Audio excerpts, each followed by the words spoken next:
پہلے برداشت کر چکا تھا۔ پیغمبر نے اس کنویں میں کھڑے ہو کر کہا اے امتی اللہ کا ڈر نہ چھوڑنا۔ اب وہ امتی چلا گیا۔ دوسرے دن وہ غلام آیا کہتا ہے میرے لیے کیا حکم ہے؟ تو پیغمبر نے کہا اے امتی اللہ کے کلمے کو نہ چھوڑنا، اللہ کے دروازے کو نہ چھوڑنا۔ میرے دوستو 8-10 دن گزر گئے۔ 8-10 دن دونوں کے بعد قوم کے لوگوں نے سوچا آخر ہماری برادری کا انسان ہے، چلو اس کو کنویں سے باہر نکلنے چلتے ہیں، شاید اس کا ذہن ٹھیک ہو گیا ہو۔ ساری قوم کے لوگ کنویں پر آئے اور کنویں پر آ کر اس کنویں سے پتھر کو ہٹایا۔ پتھر کو ہٹا کر پوچھا اے انزلہ بتا تیرا کیا خیال ہے؟ تو جناب انزلہ بن صفوان نے کنویں کے اندر سے جواب میں کہتے ہیں قولوا لا الہ الا اللہ تفلحوا، اے قوم کے لوگوں ایک اللہ کا کلمہ پڑھو۔ پیغمبر یہی پیغام پہنچانے کے لیے دنیا میں آتے ہیں۔ اب وہ قوم پریشان ہو گئی کہ اسے 8-10 دن کنویں میں رکھا پھر بھی یہ وہی کلمہ کہتا ہے، اس کے اندر کوئی تبدیلی نہیں آئی۔ میرے دوستو پھر قوم نے اتنا ظلم کیا کہ پورے علاقے کی مٹی اور گندگی کو کنویں میں ڈالنا شروع کر دیا۔ پیغمبر گندے کنویں میں ہے، پورے علاقے کی مٹی اور گندگی کنویں میں ڈالی جا رہی ہے۔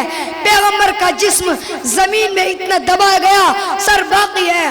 قوم پوچھتی ہے اے انزلہ بتا تیرا کیا خیال ہے؟ تو جناب انزلہ بن صفوان نے کہا لا الہ الا اللہ۔ اب اس بدبخت قوم نے پیغمبر کے منہ پر بھی مٹی ڈال دی اور پیغمبر کو کنویں میں زندہ دفن کر دیا۔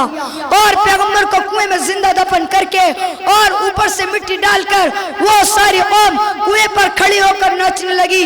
جب وہ قوم کنویں پر کھڑی ہو کر ناچنے لگی تو اللہ کی غیرت کو جوش آ گیا۔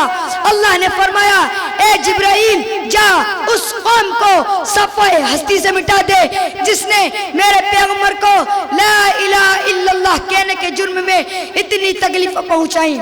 میرے دوستو یہ کتنا عظیم منصب اور عظیم پیغام ہے کہ جس کے لیے اللہ تعالیٰ نے 1,24,000 انبیاء بھیجے اور پھر اس کی پاداش میں ان کو گھروں سے نکالا گیا، کسی کو پتھر مارے گئے، کسی کو جادوگر کہا گیا، کسی کو آرے سے چیرا گیا، کسی کو آگ میں ڈالا گیا، کسی کو کنویں میں ڈالا گیا، کسی کو کنویں میں زندہ درگوت کیا گیا۔ میرے دوستو حضرت انزلہ بن صفوان کا کیا قصور تھا؟ صرف وہ کہتے تھے لا الہ الا اللہ، صرف وہ کہتے تھے کہ توحید عظیم منصب اور عظیم پیغام ہے۔ اللہ تعالی ہم سب کو توحید پر عمل کرنے کی توفیق عطا فرمائے، آمین یا رب العالمین۔ وآخر دعوانا ان الحمدللہ رب العالمین۔ السلام علیکم ورحمۃ اللہ وبرکاتہ۔ ماشاءاللہ بہت خوب۔ اور اب میں نظم